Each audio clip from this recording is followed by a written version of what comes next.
Hello, and welcome to A Dash of Salt. I'm Dr. Shelley Ann, and I'm so glad you're here. Whether you stumbled upon this podcast by accident or you're here because the subject drew you in, welcome. SALT is an acronym for Society and Learning Today. This podcast was created as an outlet for inviting fresh discussions on sociology and learning theories that impact your world. Each episode includes a wide range of themes that focus on society and everyday learning, whether formal or informal. So let's get stuck in, shall we?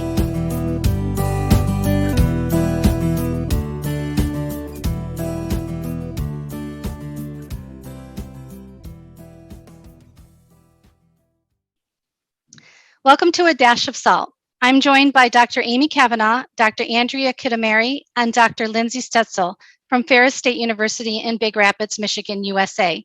Amy, Andrea, and Lindsay have been working on a project that prepares rural teacher candidates to work with diverse student populations. And I'm going to actually let them introduce themselves to you today and tell you what they do at Ferris. Hi, Shelley. I'm Amy Kavanaugh. I am the graduate program coordinator in the School of Ed at Ferris State University, and I also teach language arts courses to future early childhood and elementary educators. And I've been at Ferris for 19 years. Hi, Shelley. My name is Andrea Kitomary. I am an administrator in the School of Education, and I run a grant-funded program called Lead by Design. And my title is Student Retention Coordinator, and I've been at Ferris about 3 years. It's nice to meet you and be on this podcast. Hi, I'm Lindsay Stoetzel, and I am an assistant professor of literacy education at Ferris. I just finished up my second year, though obviously most of it was in this COVID pandemic. But I'm happy to be here today with my colleagues who have really inspired me through the work we've been doing this last 2 years. Well, welcome to each one of you. I'm really delighted and I'm excited about this conversation today. So what I really would like to do is just start off and have one of you go ahead and tell me about the guts of this project and what you hope that the outcome will be. I would say that this project began spring of 19 when our accrediting body noted that we needed to strengthen our teacher candidates' awareness and ability to work with diverse populations. And that was a tricky topic because we're located in a rural area in the middle of our state, so we don't have access to many diverse populations. So that was our problem of practice. And then really the question became, how do we prepare rural, female, white teacher candidates to become culturally responsive teachers? And we informally created what we call our social justice group, Lindsay, Andrea, and myself, to come up with reading materials for our students and project activities for them to become engaged in as teacher candidates, so they would be more prepared when they go out into the field. We really wanted to, before the students were kind of putting theory into practice, we really wanted to build a foundation for them. And what does it really mean to be a culturally responsive teacher?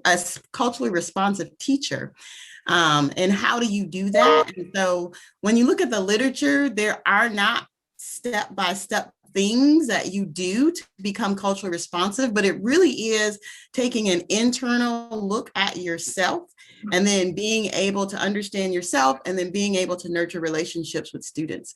So I think we really wanted to set this foundation for students that so that when they had the opportunity to be in the classroom and interact with culturally diverse students, they would be prepared to do that, being self-aware, but also aware of other people groups and cultures and dynamics and the intersectionality of those.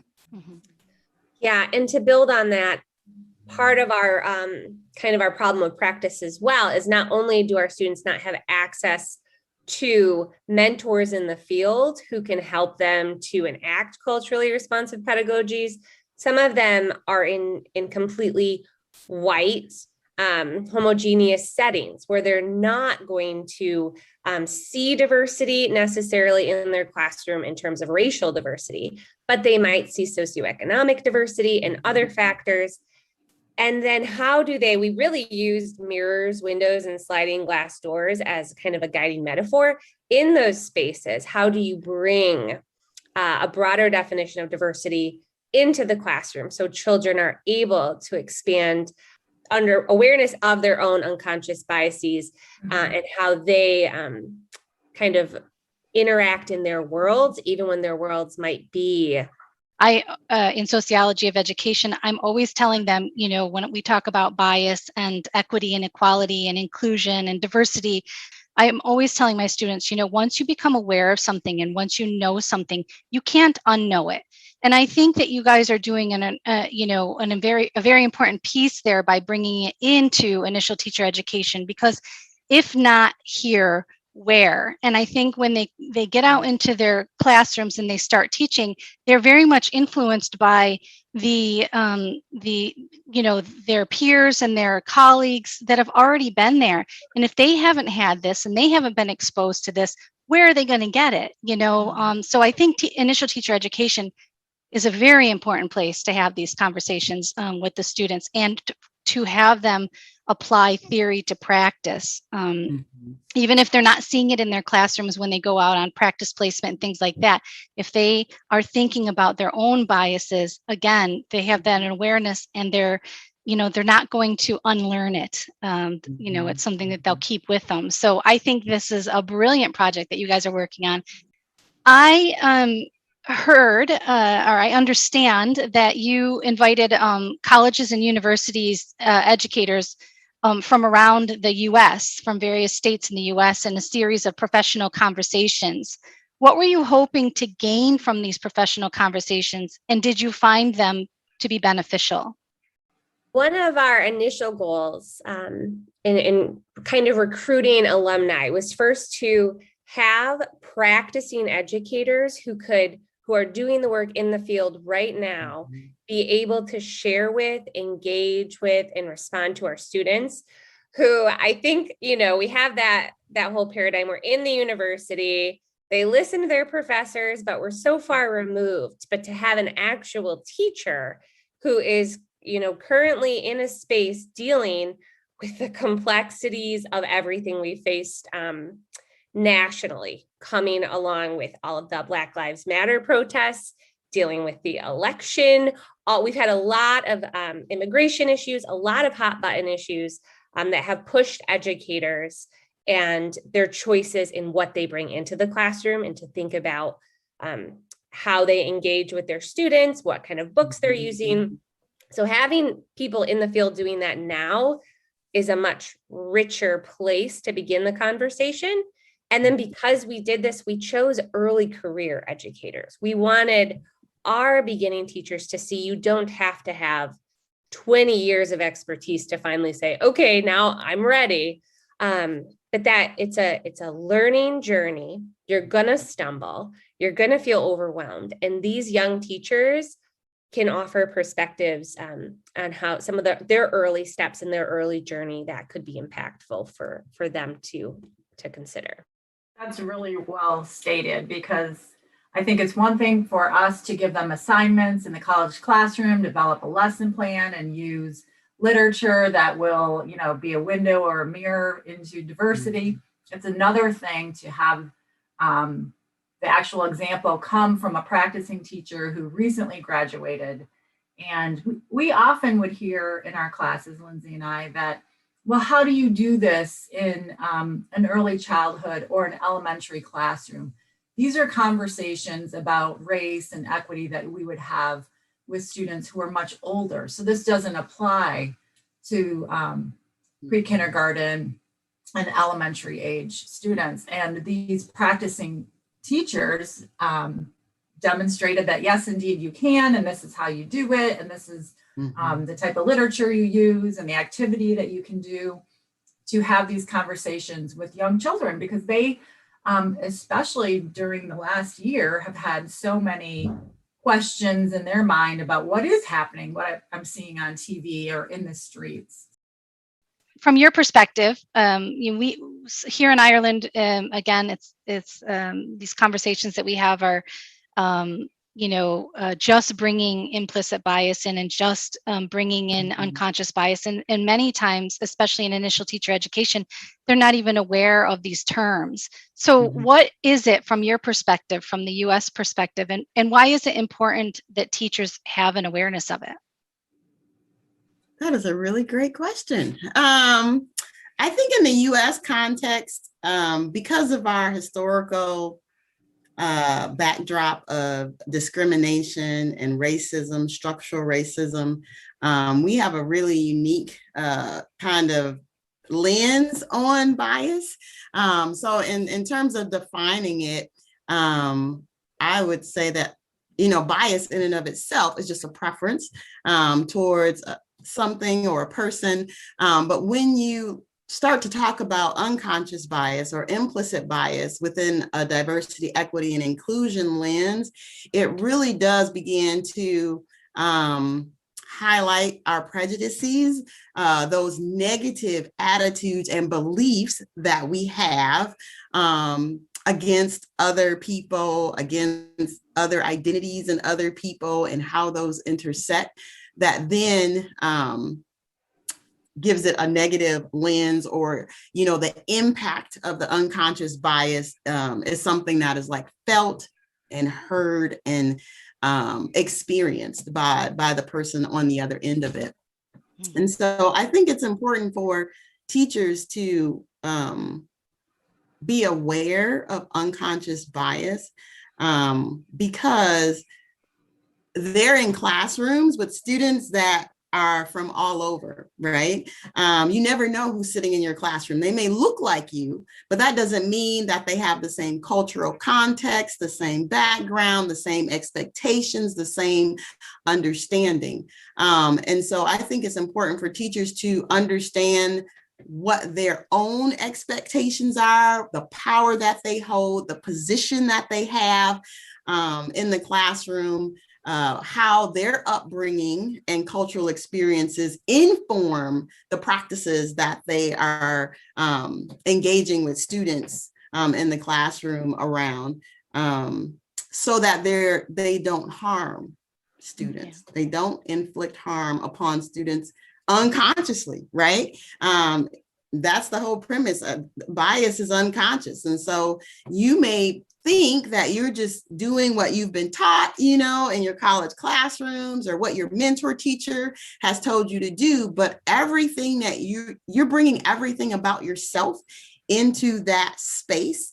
And some of those unconscious things, again, can be harming our students. And so I think that is the main reason that we need to be aware about ourselves, so we don't unconsciously inflict harm on our children. The beauty of what Andrea did by developing this implicit bias training is, so we're college educators preparing future educators. She field tested the training on our faculty. So it was eye-opening for us as faculty to consider our own bias and how we might be applying microaggressions in the classroom ourselves.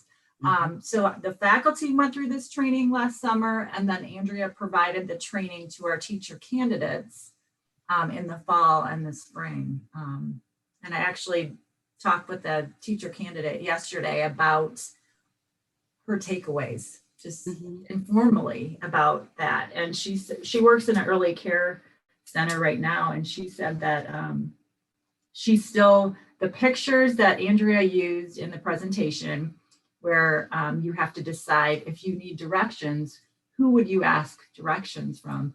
That really resonated with her. And she said that she's more aware of her bias in the classroom. And in fact, commenting on a child's appearance, a girl looking pretty, things like that. Instead, she'll say, "You look smart today," something that would be a gender neutral. So she's much more aware of it. She also reflected on growing up in rural Michigan, in high school, they had a spirit day that was called Country Day. And kids would some kids came to school with Confederate flags on. And she said she thought back and it didn't make her feel very comfortable, but she was told, well, this is just our culture. We are, country. And so we think it's okay to wear the Confederate flag. And now she could actually, after the trainings and things she went through this last academic school year, she said she would be comfortable saying, that's wrong. That should not be permitted in school. And as a future teacher who may end up teaching in the same area she grew up, that's really important. The way that unconscious biases and implicit bias also feed into then the deficit discourse. And that's something we work so hard to unpack with our candidates, because we know that there's this inherent defensiveness that people have when you start talking about these topics anyway. Like, I am not a racist. I believe all children can succeed. I do not use deficit discourse. And then they turn around and it's embedded in their plans. It's embedded in the examples, in their materials. And to become aware and to step away from that and help them to see that is really challenging. And I feel like this implicit bias training has been really helpful in trying to reframe the conversation and help them to begin to recognize those distinctions themselves. So just a really simple example of that would be, and I use this piece all the time from Catherine Compton Lilly's book on literacy and poverty and addressing racism. And she has this example where she's in a classroom with literacy teachers, and they're talking about their students. The students are not there, but all the teachers think these students were just not prepared to be here. They can't do this because they don't know their nursery rhymes. And so they come from this point of they don't know nursery rhymes, they weren't prepared for school, very deficit lens. They go out on the playground and they've got these brilliant jump rope rhymes. And she recognizes that that is the cultural asset she can bring into the classroom as the foundation for phonemic awareness. She doesn't need nursery rhymes. Mm-hmm. So it's just that kind of reframing what you think in that space and what your own implicit bias tells you about what does readiness look like? What does this practice look like? What am I supposed to expect? And to maybe stop expecting so much from your own point of view and bringing more curiosity and awareness to those spaces instead.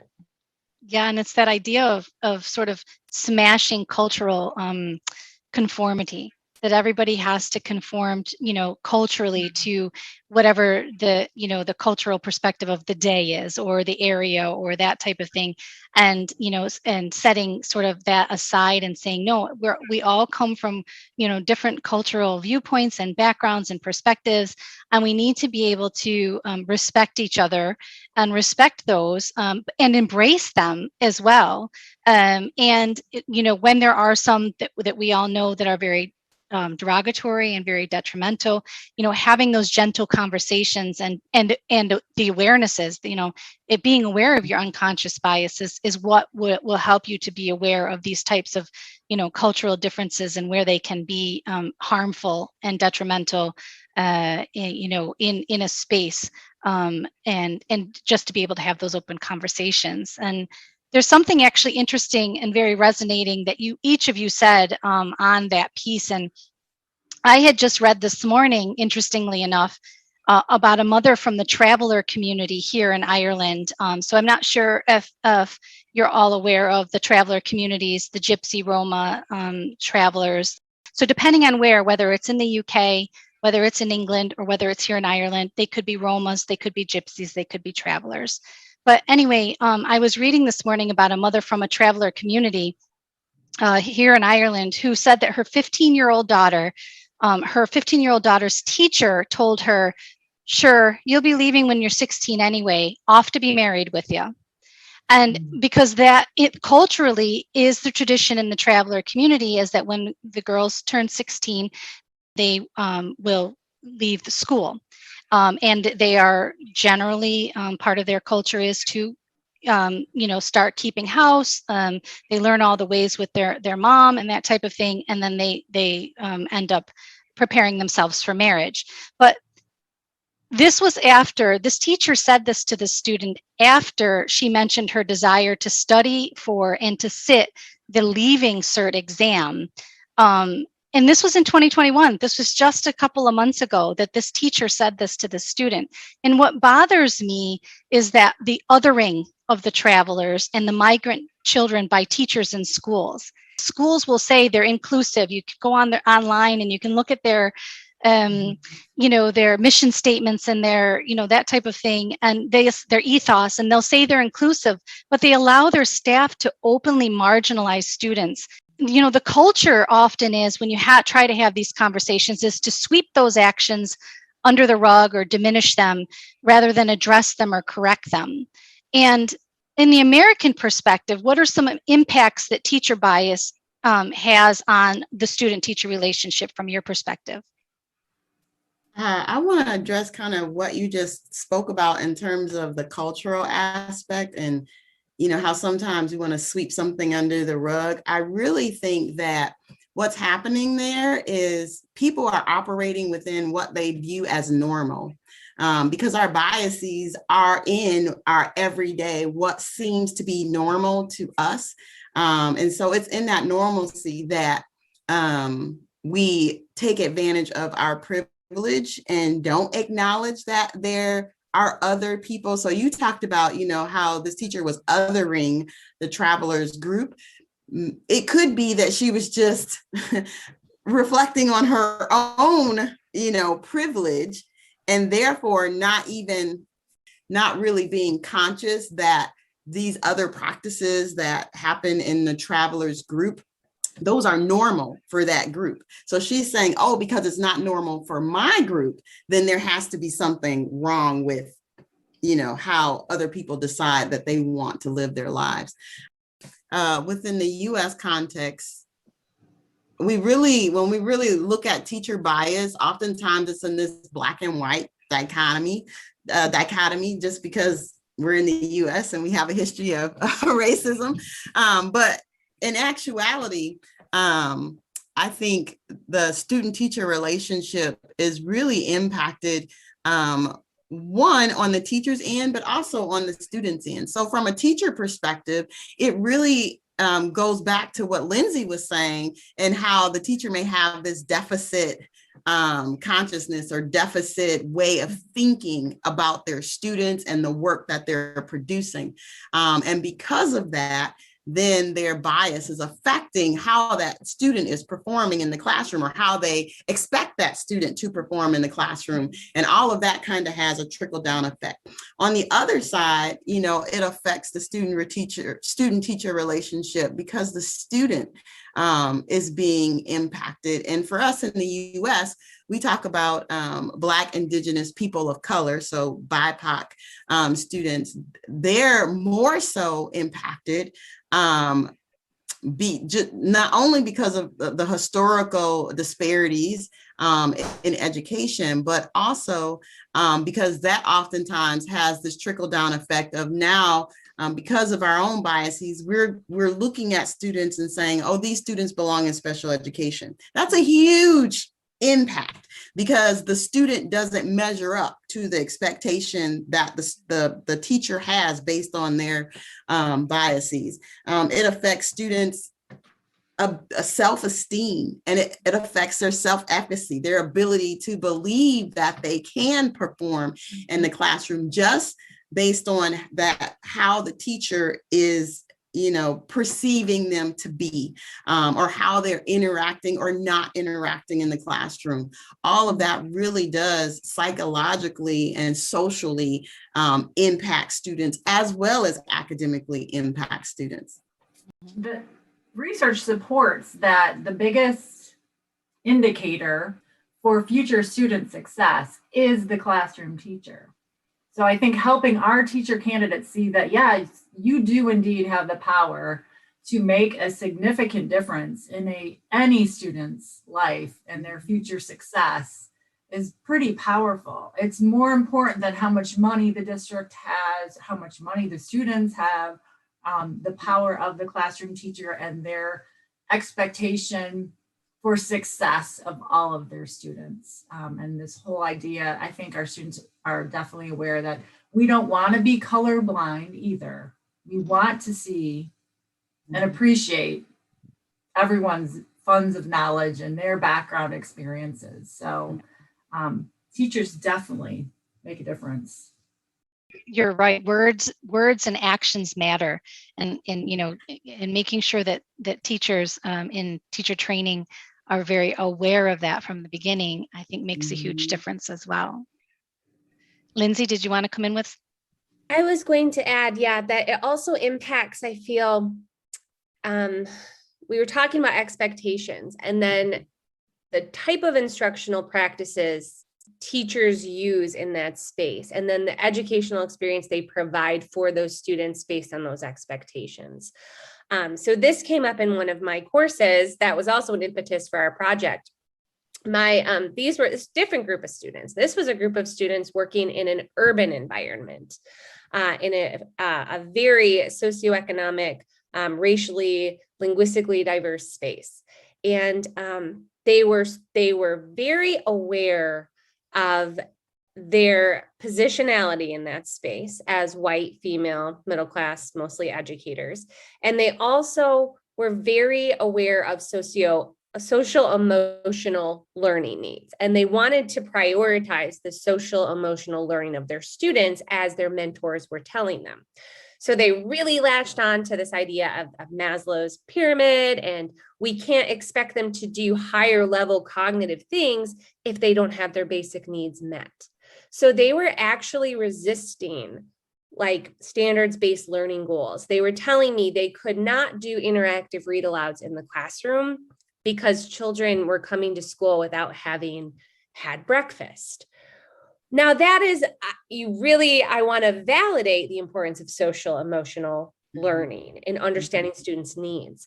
But at the same time, then it undermines the need to set high expectations and help all children to reach them. So they think that they were using culturally relevant or responsive approaches to really embrace the children, but they were coddling them in a way where they were not providing them with rigorous and meaningful and interactive learning experiences, because then they had unknowingly latched onto this deficit discourse that the students couldn't do it. They couldn't handle it. Instead of using that as a space to nourish their identities and provide them with other opportunities, they limited their view of what the classroom could be and what these kids could do. And so that is another way I think all of these things kind of weave together and can negatively impact what that classroom looks like and with possibilities for everybody in that space.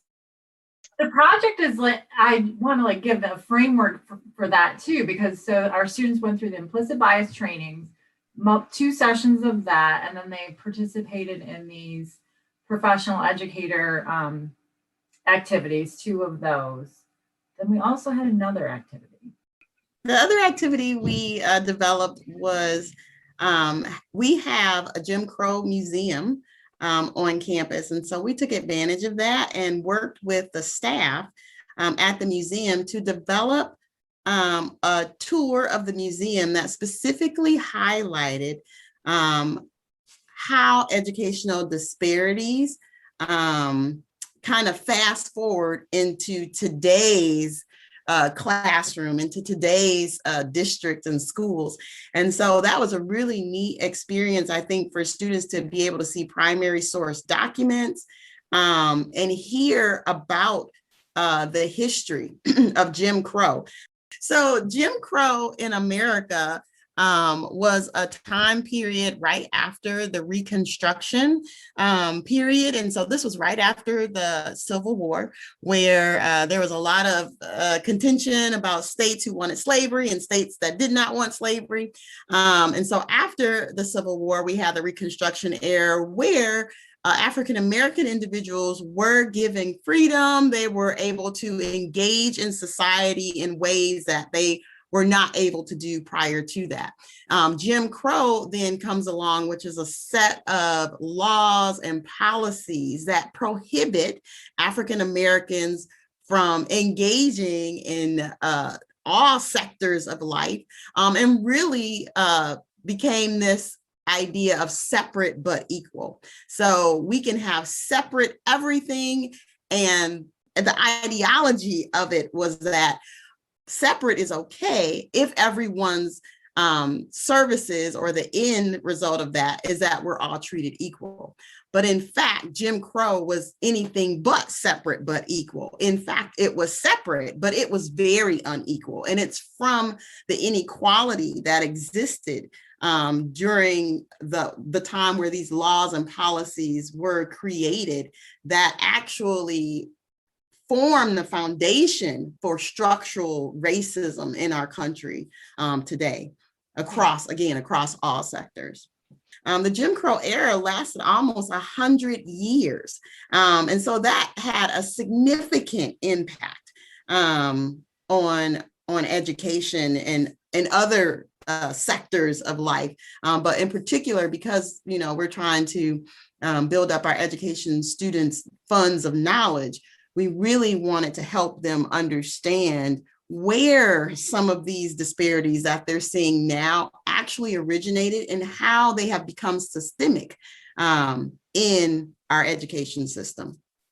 Yeah, that systemic racism and again, from sort of the Irish context here in Ireland, we have over the past, I'd say, 20 years or so, have had quite an immigration of Nigerian, so Black Nigerian, Irish. So, they would have come in and immigrated in, and then now it's obviously been well over 20 years. So there are people who identify as Black Irish that would either be of Nigerian descent, or they would consider themselves Black African Irish. And so, and then of course there's, with immigration here and the migration and the movement, we have Eastern Europeans, a very strong Polish community in Ireland. We have a very strong Asian community in Ireland. And so, these types of things that you're talking about, really, I think Ireland can identify with because of the face and the fabric of the demographics of, Irish citizens being Black and brown and of other color. And so it actually makes me think about this implicit bias training and that you have for the staff and students in these series of workshops. And do you think that this can be adapted more globally and internationally? Yes, I actually want to speak to the international context of what we were just talking about. I've done some work and some research and looking at, other countries. I looked at the education system in Cambodia. I looked at the education system in Tanzania. And, when we began to look at, the international context, oftentimes in education, what we have in the present day is rooted in policies and laws that were developed either because of the poverty, the abject poverty of that particular country particular country, or because of the colonialism that was happening in countries across the world. So the situation that we have in the US is not so unique, right? Because across the world in education systems, there have been laws and things put in place to keep others out. And so when we fast forward and look at, our education systems today in whatever country you may be in, you really have to go back to the past and say, how did we get here? So I feel like, our US context isn't so unique. At the same time, in answering your question about, can unconscious or implicit bias kind of be applied internationally? Absolutely. I think the important thing to probably highlight more would be the cultural lens of that particular country, because so much is embedded in your ways of doing and being and what's normal in the context of culture. And so in the US, we have culture as well. And I think we highlight that in terms of what's normal for us. But if unconscious bias and implicit bias were to be, studied in other countries, absolutely the strongest thing to be aware of is the cultural context that would be applied in. And I would just have to add too that to move away from the concept of an achievement gap, that these students are not achieving because of the way they look or their cultural backgrounds, but it's more about an opportunity gap. Plessy versus Ferguson in the late 1800s brought about Jim Crow. So since that time, separate has been unequal, and as a result, we have kids that don't achieve, and it's not because of the way they look or their background, it's because they have not had an opportunity to. Mm-hmm. I think too, along with that, again, and looking at the international context, you would have to look at the intersectionality of different identities, because in different countries, maybe it's social economic status that's really what makes people separate versus, the racial thing that we have going on in the US.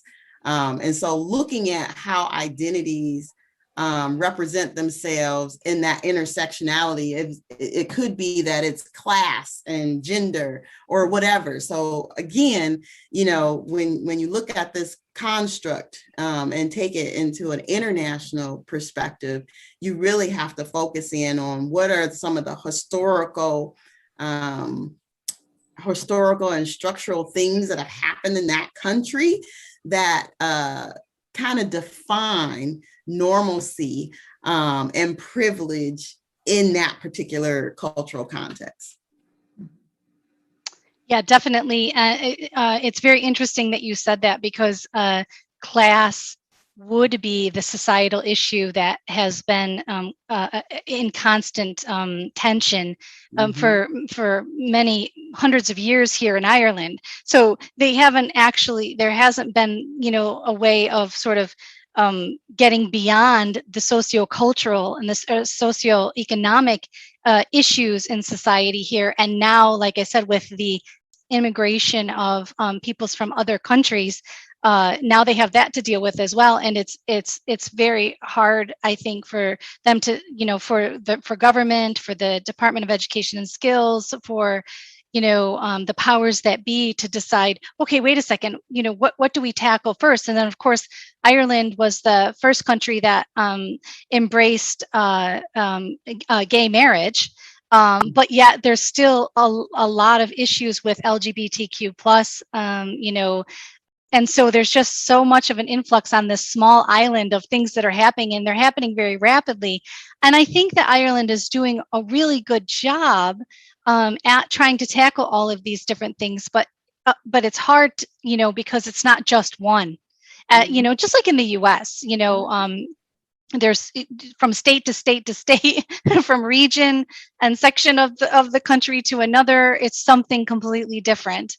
And so I think, even though we're such a small island and, the US is so big, I think, regionally, the issues would be very much the same. And how do you tackle them? How do you deal with them?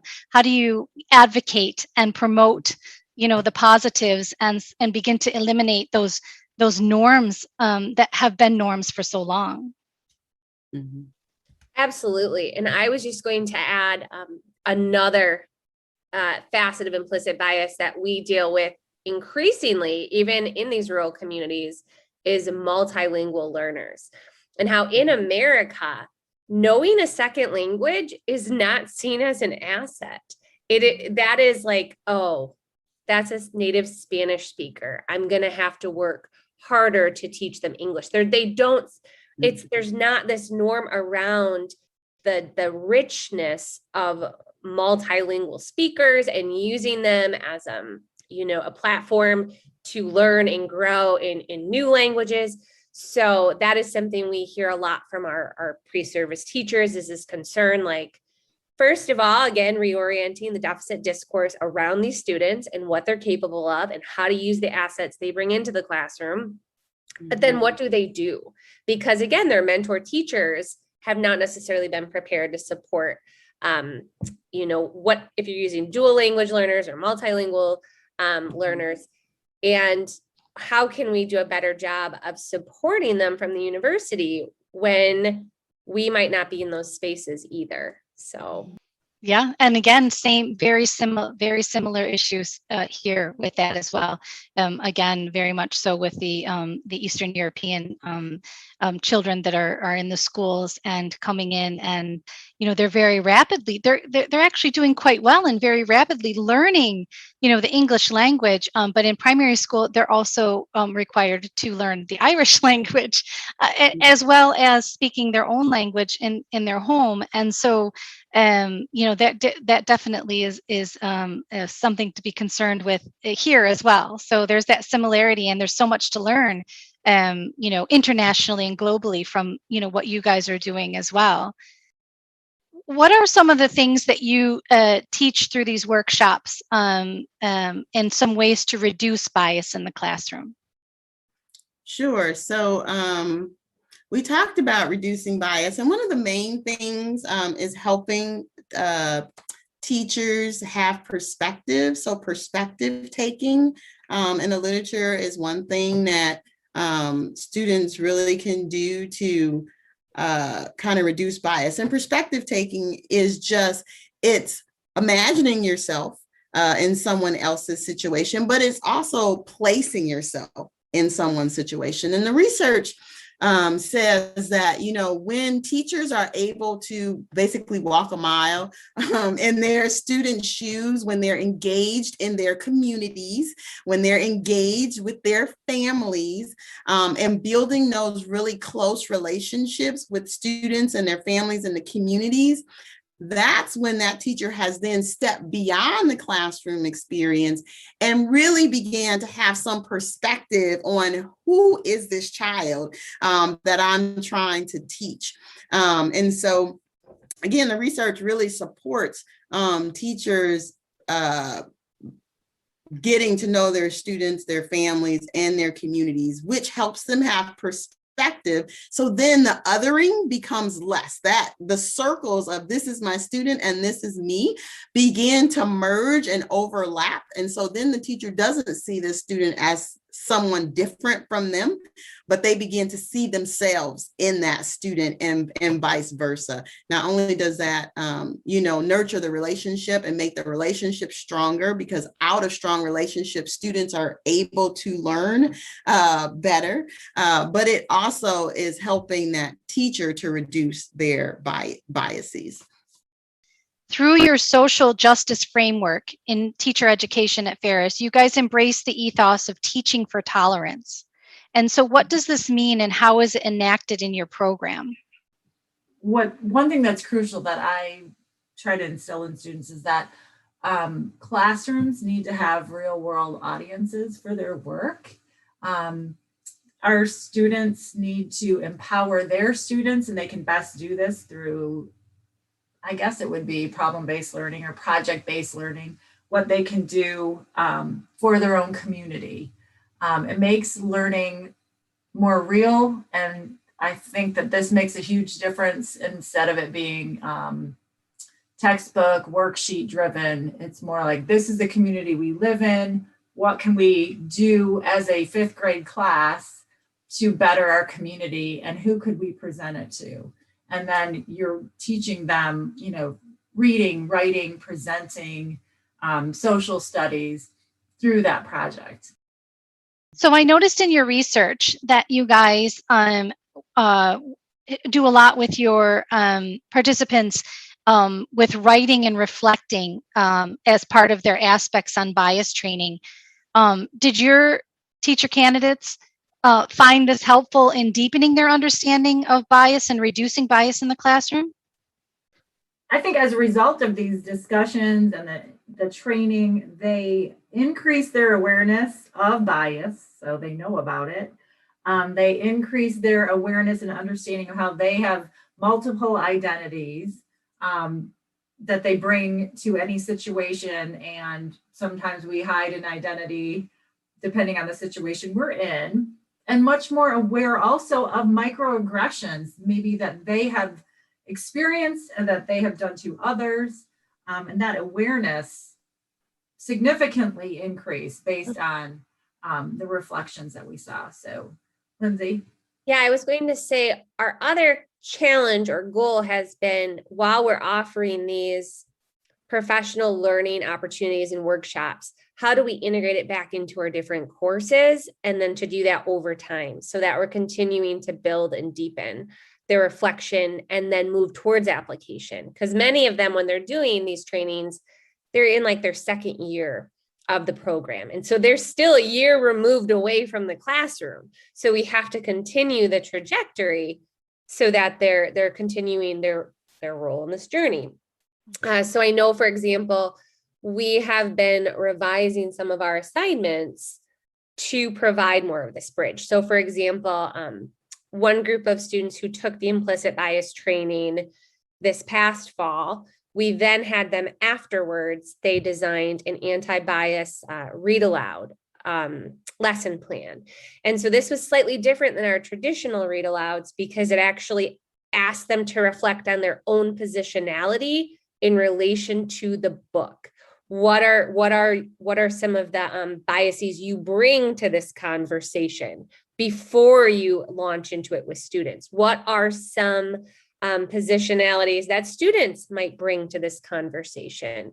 And kind of doing some more metacognitive reflection than we usually do, where we just pick the book and we ask the questions to allow them to kind of see how does this training, how does this knowledge, how does this awareness then translate into the actual practices you're going to do in the field on a daily basis. Mm-hmm. Amy, you brought up a concept that I'm really intrigued about hearing more about, and it's that idea of hidden personalities and hiding parts of you. So can you tease that out a little bit more for us? Yeah, and so in any situation, we will maybe emphasize one identity over the other, and sometimes we hide an identity in a given situation, whatever makes us more comfortable. I was actually a student in Andrea's implicit bias training where it addressed that, where we had to actually do a workshop activity where how many different ways you identify. Mm-hmm. And we have to consider that for our students. We did have students look at their identities and then ask them the question, you can put yourself in whatever context you want, but when are there instances when you hide your identity? And it's called covering. So when do you cover an identity so that you can fit into the dominant culture or the dominant whoever is there?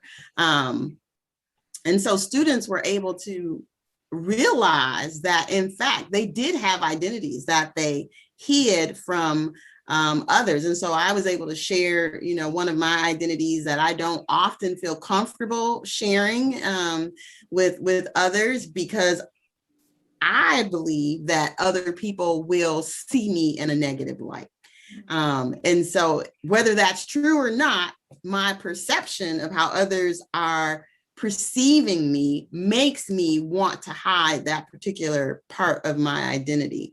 And the whole context of that is when you are unable to bring your authentic self, your full self into each and every space, you really are then operating at a deficit for yourself, because you're not truly bringing everything in all that you are, all those identities into the space to engage fully, creatively, innovatively in that space. And so when we think about our students that, you will teach, if you have students in the classroom that are trying to hide parts of their identity or cover parts of their identities, we really could be missing out on a very rich educational experience with that student if we were allowed to know that particular identity. So when you think of inclusiveness in the classroom, are our classrooms really inclusive if we have students in the classroom that are not bringing their authentic selves into the spaces because their perception is that they're going to be perceived, in a negative light? Well, to add on to that, that's also a space where you become hyper aware of your identities, and you might be thinking about them in ways that you haven't done so in the past because you haven't encountered a situation that pushed you to reflect on that. And so for a lot of our candidates, even this identity talk in the implicit bias training, if they are, this was like one of the first times when they really had to sit back and think about their identity, because they may have not yet encountered a situation that naturally pushed them to do that. They haven't moved outside of whatever comfort zone, geographic area where they feel like that moment of like, oh, like I'm an American in this space and I don't know how I feel about that. Or I am a female in this space and I don't know how I feel about that. Where you just suddenly, that is pushed to the forefront and then you're filtering through a different lens than you ever have before. I would agree, Lindsay. In the data that we collected, so we did a pre and post survey, definitely in the survey data, there was an increase in students saying, oh, I do cover certain identities. Once they had an understanding of what that meant, and the opportunity to reflect on their own identities and put themselves in the context of a situation, I gave them time to not only reflect, but to write about that. So to hopefully deepen, this understanding or this realization that they had about that their own identities, but also, when you put those identities in certain contexts, it could be school or work or whatever, you may not be as comfortable, as Lindsay was saying, in those spaces. And maybe that was the first time that some of our students were having that experience, because there was a significant jump in the data in terms of students saying, at the beginning, oh, I cover parts of my identity, to after the presentation, there are a lot more students that said, yeah, definitely, I do cover parts of my identity. Mm-hmm. So what's next for you ladies? Where do you go from here? Well, we do have an article that we've submitted and we're working on another one. And I know there is talks about resubmitting for a grant as well.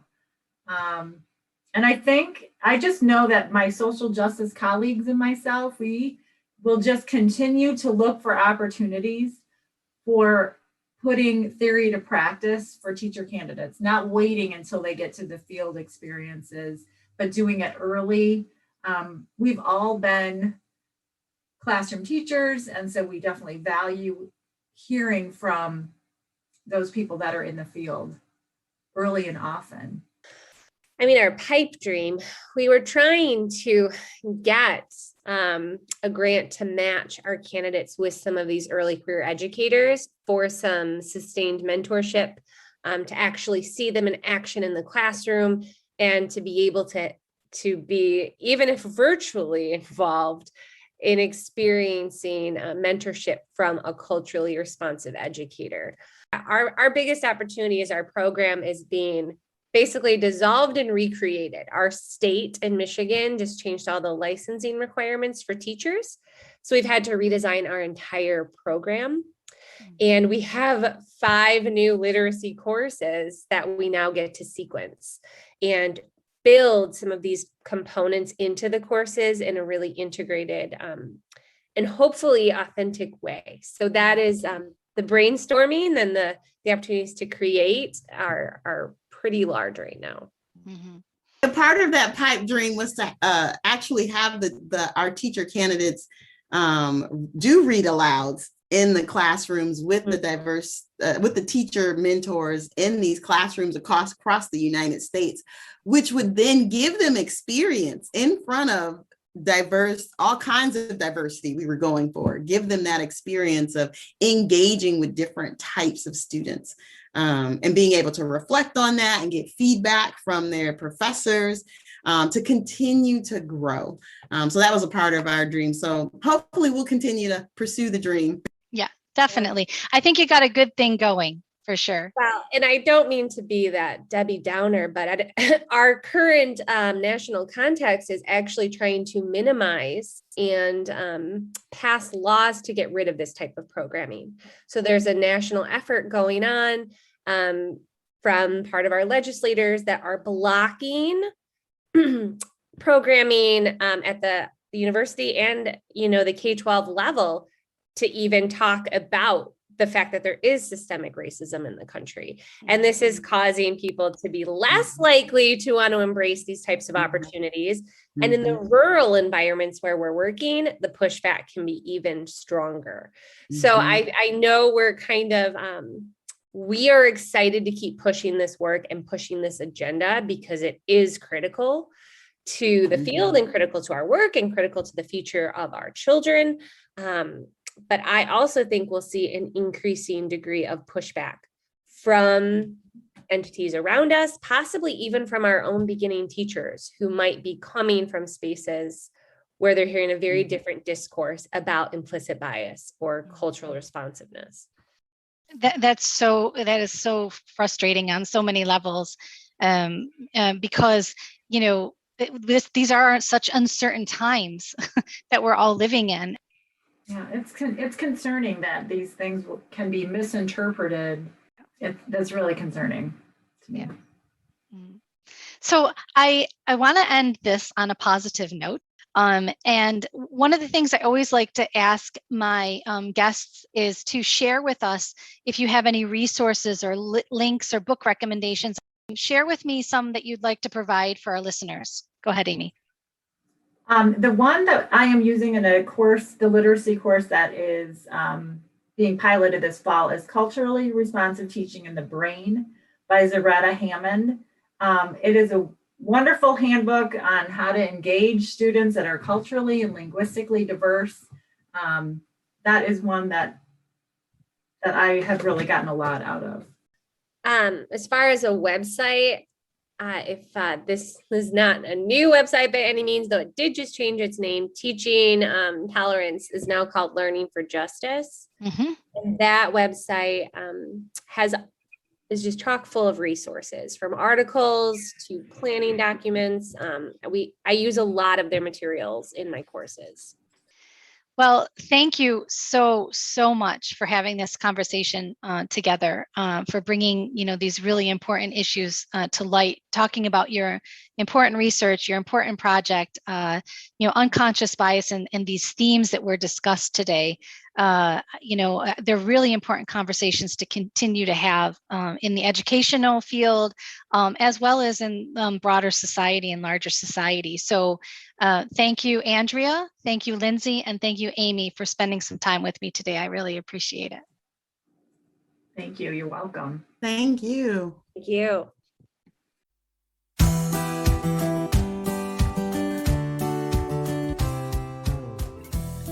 I hope that you've enjoyed this discussion on A Dash of Salt, a space where you'll always find fresh and current discussions on society and learning today, seasoned with just the right touch of experts in education and a dash of sociological imagination.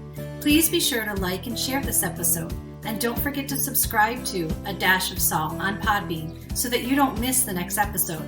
Thanks so much, and we'll chat again soon.